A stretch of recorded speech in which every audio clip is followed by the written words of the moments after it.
News 24. Think first. नमस्कार, मैं हूं अनुराधा प्रसाद। 11 दिसंबर को पता चल जाएगा कि राजस्थान, मध्य प्रदेश और छत्तीसगढ़ में बीजेपी की सरकार रहेगी या नहीं।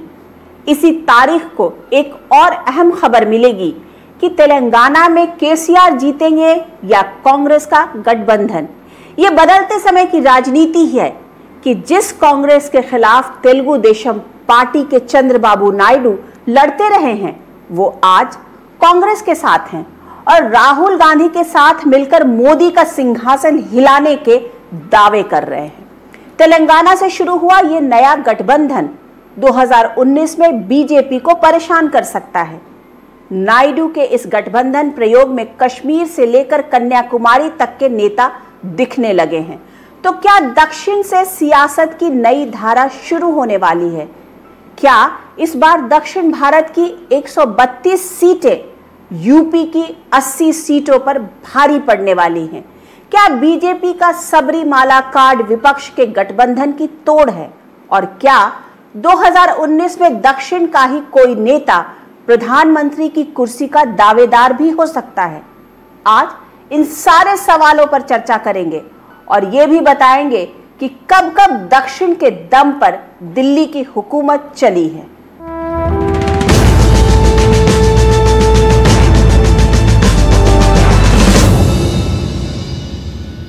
2014 में जब मोदी की लहर चल रही थी, तब भी बीजेपी दक्षिण से 22 सीटें ही जीत पाई थी, जिनमें से 17 सीटें कर्नाटक की थीं।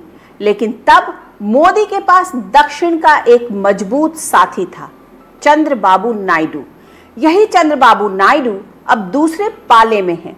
कुछ समय पहले तक ये सोचना भी मुश्किल था कि नायडू कभी कांग्रेस से हाथ मिलाएंगे, लेकिन उन्होंने दिल्ली आकर राहुल गांधी का हाथ थामा और खुद के लिए एक ऐसा किरदार चुना जिसमें वो बीजेपी के खिलाफ देश भर के शत्रुओं को जोड़ते हुए नजर आ रहे हैं। स्टालिन, कुमारस्वामी, ममता बनर्जी को वो बीजेपी के खिलाफ अलायंस में जोड़ने की कोशिश में हैं। उधर शरद पवार और फारूक अब्दुल्ला के साथ दोस्ती का ऐलान कर चुके हैं। नायडू का फॉर्मूला बिल्कुल साफ है, जो जहां बीजेपी को टक्कर दे सकता है वहां उसकी मदद करो और उसका साथ निभाने के लिए विपक्ष को तैयार करो।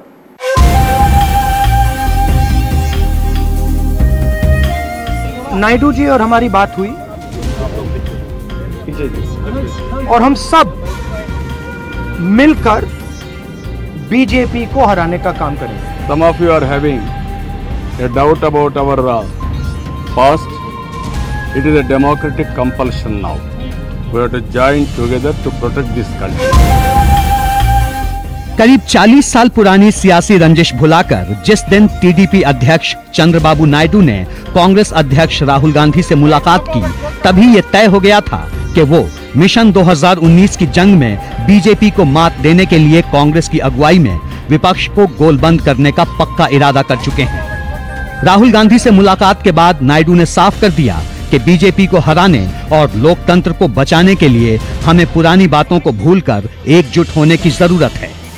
We are very happy. We are working together. Congress party is the main opposition and all other parties are necessary. So we will work all these things. Our main motive is save nation. BJP देश के जो institutions हैं, देश का लोकतंत्र जो है, देश का कॉन्स्टिट्यूशन है, उसके खिलाफ आक्रमण कर रहा है और उसको रोकने के लिए हम मिलकर एक साथ काम करने जा रहे हैं। राहुल गांधी और चंद्रबाबू नायडू की मुलाकात के साथ ही ये भी तय हो गया कि तेलंगाना विधानसभा चुनाव के साथ अगले लोकसभा चुनाव में भी कांग्रेस और टीडीपी मिलकर लड़ेंगी।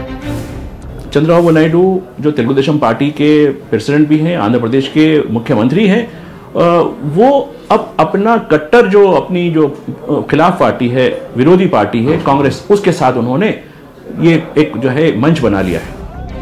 लेकिन इस मुलाकात का मकसद सिर्फ यही नहीं था। कांग्रेस से हाथ मिलाने के साथ ही नायडू ने मोदी के खिलाफ मोर्चाबंदी तेज कर दी। इस रणनीति के तहत चंद्रबाबू पिछले 9 दिनों में करीब आधा दर्जन से भी ज्यादा विपक्षी नेताओं से मिल चुके हैं। पिछले हफ्ते ही नायडू ने दिल्ली में एनसीपी अध्यक्ष शरद पवार और नेशनल कॉन्फ्रेंस के नेता फारूक अब्दुल्ला के साथ महाबैठक की थी, जिसमें एक मत से तय हुआ कि देश और लोकतंत्र को बचाने के लिए विपक्षी एकजुटता जरूरी है। non-BJP political party leaders to assess the situation and take some cause. That cause or mission will be save country, save democracy. Today, democracy is in danger and the nation, people are in danger. That is why we all met, as Sharadji has said, to work out a common minimum program. How do we save democracy? इस लड़ाई को और ताकतवर बनाने के लिए चंद्रबाबू नायडू ने पश्चिम बंगाल के मुख्यमंत्री और तृणमूल कांग्रेस की अध्यक्ष ममता बनर्जी से भी मुलाकात की। अगले हफ्ते दोनों नेताओं के बीच कोलकाता में मुलाकात तय है, जिसमें विपक्षी गठबंधन के मुद्दे पर बातचीत होगी। खास बात यह है कि विपक्षी नेताओं से मुलाकात के पीछे चंद्रबाबू नायडू किसी राजनीतिक महत्वाकांक्षा या चुनावी एजेंडे की बात को खारिज कर रहे हैं। नायडू की माने तो विपक्षी दलों का गठबंधन बनाने में उनकी भूमिका सिर्फ एक फैसिलिटेटर की है। दक्षिण भारत में एनडीए सरकार के खिलाफ और भारतीय जनता पार्टी के खिलाफ एक माहौल बन चुका है और अब उसकी धुरी चंद्रबाबू नायडू बनते हैं या कुमारस्वामी, ये भी कहना मुश्किल है, लेकिन चंद्रबाबू नायडू ने प्रयास शुरू कर दिए हैं। जाहिर है नायडू की मंशा बीजेपी के खिलाफ देश भर के क्षत्रपों को एक मंच पर लाना है और इसके लिए वो हर उस क्षेत्रीय पार्टी को गठबंधन से जोड़ने की कोशिश कर रहे हैं जो अपने अपने राज्य में बीजेपी अलायंस को कड़ी टक्कर दे सकती हैं। इसी मुहिम के तहत नायडू ने गुरुवार को बेंगलुरु में पूर्व प्रधानमंत्री एच.डी. देवेगौड़ा और कर्नाटक के मुख्यमंत्री एच.डी. कुमारस्वामी से भी मुलाकात की। पर भाजपा का ऐसा कोई मजबूत गठबंधन अभी तक नहीं दिख रहा है। दूसरा, जो उनके मजबूत साथी थे चंद्रबाबू नायडू, वो भी उनसे चले गए हैं हाथ छुड़ाकर। तो आने वाले समय में ये बड़ा थोड़ा मुश्किल टारगेट है भाजपा के लिए और विपक्षी भी इतना कांग्रेस भी कितना अच्छा कर पाएगी, ये इस बात पे निर्भर करेगा कि उसके जो साथी हैं वो उसके साथ कितनी देर तक रहते हैं। कर्नाटक में गठबंधन का रास्ता तैयार करने के बाद नायडू ने अगला पड़ाव तमिलनाडु में डाला। शुक्रवार को नायडू ने डीएम के प्रेसिडेंट एम.के. स्टालिन के घर जाकर गठबंधन के लिए उनका समर्थन भी हासिल कर लिया। इस मौके पर स्टालिन ने भी बीजेपी को सत्ता से बेदखल करने के लिए देश भर की क्षेत्रीय पार्टियों से एकजुटता की अपील की। दिल्ली में वो गए, दिल्ली में उन्होंने राहुल गांधी से मुलाकात की, बड़ा अचंभा होता है। उसके बाद वो बेंगलुरु गए, कुमारस्वामी देवगौड़ा से उन्होंने मिला। उसके बाद वो चेन्नई गए जहां स्टालिन से उन्होंने ये बात की।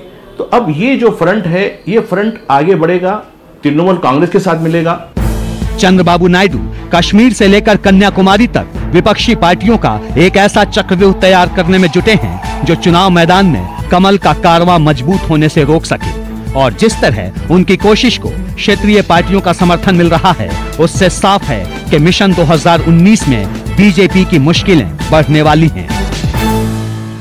देवेगौड़ा और स्टालिन से मुलाकात के बाद चंद्रबाबू नायडू ममता बनर्जी से मिल रहे हैं। नायडू को गठबंधन बनाने में महारत हासिल है। 1996 में देवेगौड़ा को प्रधानमंत्री की कुर्सी तक पहुंचाने के लिए जो सेक्युलर मोर्चा बना था, उसका श्रेय नायडू को ही जाता है। ममता बनर्जी, एच.डी. देवेगौड़ा, शरद पवार, मायावती, फारूक अब्दुल्ला और अखिलेश यादव से नायडू की अच्छी दोस्ती है। साथ ही अरविंद केजरीवाल से भी नायडू की करीबी है। 2019 के चुनाव से पहले इस दोस्ती के जरिए नायडू अपनी ताकत का एहसास करवाना चाहते हैं। यही किरदार कुछ समय पहले टीआरएस के प्रमुख केसीआर निभाना चाहते थे, लेकिन उनके प्लान में कांग्रेस बाहर थी और बीजेपी के खिलाफ वो खुलकर बोलने से कतरा रहे थे। इसका फायदा उठाते हुए नायडू ने राजनीति के क्षत्रपों को यह समझाने की कोशिश करी कि बगैर किसी राष्ट्रीय दल के क्षेत्रीय पार्टियां दिल्ली का सपना नहीं देख सकती। इसी गणित के आधार पर नायडू ने तेलंगाना में कांग्रेस से हाथ मिला लिया। तेलंगाना में कांग्रेस से हाथ मिलाने में नायडू के 3 फायदे हैं। पहला, केसीआर के खिलाफ मोर्चे में शामिल होकर नायडू ने आंध्र प्रदेश के तेलंगाना विरोधी वोटरों को खुश कर दिया। दूसरा, आंध्र प्रदेश में जगन रेड्डी की बढ़ती ताकत को रोकने के लिए उन्हें कांग्रेस का साथ मिल गया। और तीसरा ये कि 2019 की राष्ट्रीय राजनीति में वो खुद को एक दमदार नेता के तौर पर पेश करने में कामयाब हो गए।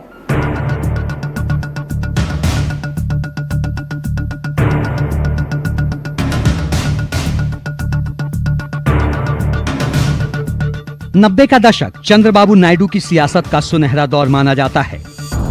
ये वो वक्त था जब नायडू केंद्र की सत्ता की प्रमुख धुरी बन चुके थे। खासकर पूर्व प्रधानमंत्री अटल बिहारी वाजपेयी की एनडीए सरकार के लिए नायडू सबसे बड़े संकटमोचक थे। सरकार से बाहर होते हुए भी एनडीए के संयोजक के रूप में नायडू ने जिस तरह गठबंधन को मजबूती दी, उसकी मिसाल आज भी दी जाती है। पिछले 3 दशकों में केंद्र की सियासत में नायडू के 3 अहम पड़ाव रहे हैं। नायडू का पहला पड़ाव संयुक्त मोर्चा सरकार के साथ। 1996 के आम चुनाव में जब केंद्र में पहली बार गैर कांग्रेसी, गैर बीजेपी सरकार बनी, तो उसमें सबसे खास योगदान चंद्रबाबू नायडू का ही रहा, जिनकी पहल पर कांग्रेस और बीजेपी विरोधी पार्टियां एकजुट हुईं और एचडी देवेगौड़ा की अगुवाई में पहली बार केंद्र में संयुक्त मोर्चा की सरकार बनी। 1996 में जब देवेगौड़ा के नेतृत्व में सरकार बनी थी, तो उस वक्त भी चंद्रबाबू नायडू को पहले ऑफर दिया गया था प्रधानमंत्री बनने का, लेकिन उन्होंने प्रधानमंत्री बनने से इनकार कर दिया था। मगर वो उस यूनाइटेड फ्रंट गवर्नमेंट के जो कमेटी थी, शीर्ष कमेटी, उसके कन्वीनर थे। नायडू का दूसरा पड़ाव एनडीए सरकार के साथ। 1998 के आम चुनाव में जब कांग्रेस और संयुक्त मोर्चा दोनों की हार हुई, तो केंद्र में पहली बार वाजपेयी की अगुवाई में एनडीए की सरकार बनवाने में एक बार फिर नायडू की भूमिका सबसे अहम रही। उसके बाद साल 2004 तक चंद्रबाबू नायडू वाजपेयी सरकार के दौरान सबसे बड़ा चेहरा बने रहे। 90s में आपने देखा ये किंग मेकर होते हैं। इन्होंने देवेगौड़ा को, एक साउथ इंडिया के आदमी को, कर्नाटक के आदमी को, जो वहां का मुख्यमंत्री था, उसको उन्होंने प्राइम मिनिस्टर बनाने में बड़ा रोल किया। नंबर 2, वाजपेयी साहब जो भारतीय जनता पार्टी के बहुत बड़े महान लीडर हैं, उनको भी प्राइम मिनिस्टर बनाने में चंद्रबाबू नायडू का योगदान रहा, इससे आप इनकार नहीं कर सकते। नायडू का तीसरा पड़ाव मोदी सरकार के साथ। 10 साल के यूपीए शासन के दौरान नायडू ने बीजेपी से दूरी बनाए रखी, पर 2014 के चुनावी नतीजों के बाद नायडू की राजनीति ने फिर मोड़ लिया और उन्होंने मोदी सरकार का हाथ थाम लिया।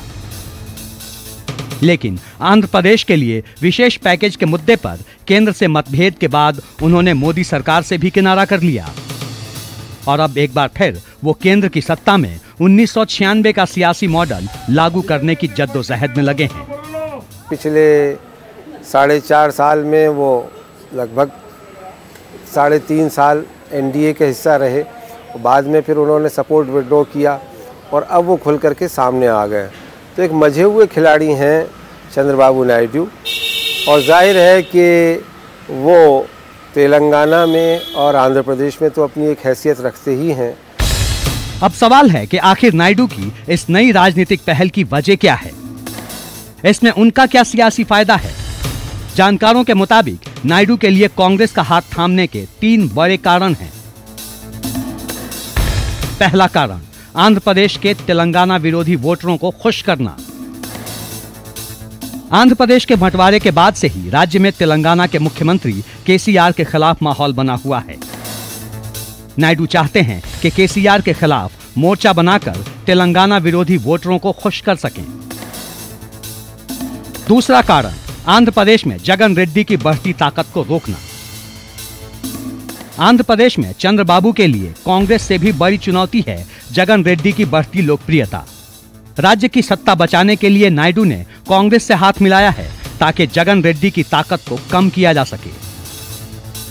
तीसरा कारण राष्ट्रीय राजनीति में अपना कद मजबूत करना। वाजपेयी सरकार के जाने के बाद से ही चंद्रबाबू नायडू केंद्र की सियासत में अपना खोया रुतबा वापस पाने की कोशिश में हैं। नायडू को भरोसा है कि मोदी विरोध के नाम पर कांग्रेस और अन्य क्षेत्रीय पार्टियों के सहारे वो एक बार फिर दिल्ली का दमदार चेहरा बन सकते हैं। वो तमिलनाडु की किसी पार्टी के साथ गठबंधन कर पाते हैं या चुनाव जीतने के बाद उसमें किसी बड़ी पार्टी का समर्थन जुटा पाने में सफल होते हैं तो वो प्रधानमंत्री पद के भी दावेदार हो सकते हैं। 2019 के आम चुनाव से पहले नायडू विपक्षी पार्टियों के गठबंधन के जरिए अपनी ताकत दिखाना चाहते हैं। यही काम कुछ समय पहले केसीआर करना चाहते थे, पर कांग्रेस के बगैर और बीजेपी को साथ लिए बिना उनके लिए इस मोर्चे को मजबूती से खड़ा करना मुश्किल था। बदले हालात में नायडू ने न सिर्फ नए मोर्चे के गठन का जिम्मा संभाल लिया है, बल्कि क्षेत्रीय पार्टियों को काफी हद तक ये समझाने में भी कामयाब रहे हैं कि किसी राष्ट्रीय पार्टी को साथ लिए बिना केंद्र की सत्ता में उनकी भागीदारी संभव नहीं।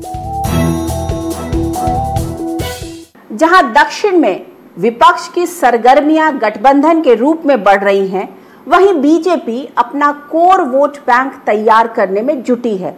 उत्तर प्रदेश में बीजेपी जहां राम मंदिर की हवा बनाने की कोशिश कर रही है, वहीं दक्षिण में सबरीमाला पर जनभावनाओं को अपनी ओर खींचने की तैयारी में है। वैसे बीजेपी पहले से ही दक्षिण के मठों के जरिए हिंदू वोटों को रिझाने का काम वहां पर कर रही है।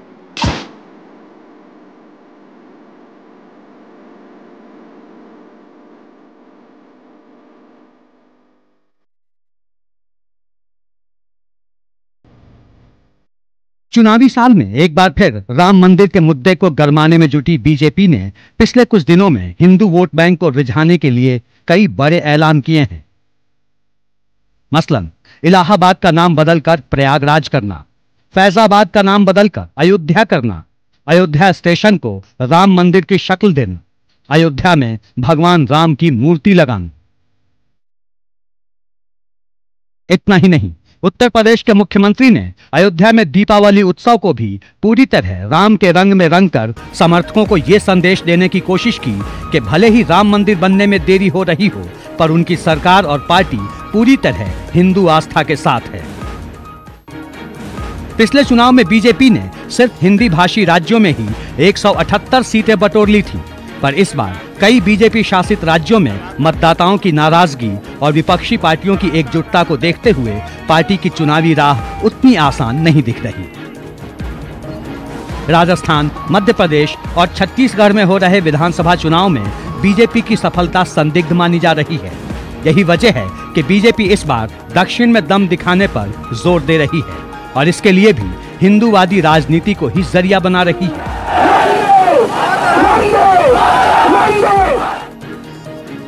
इसी मकसद के साथ बीजेपी ने तेलंगाना में स्वामी परिपूर्णानंद को पार्टी का चेहरा बनाया है, ताकि ज्यादा से ज्यादा हिंदू वोट बैंक को अपने पाले में ला सके। परिपूर्णानंद को दक्षिण का योगी बताया जा रहा है।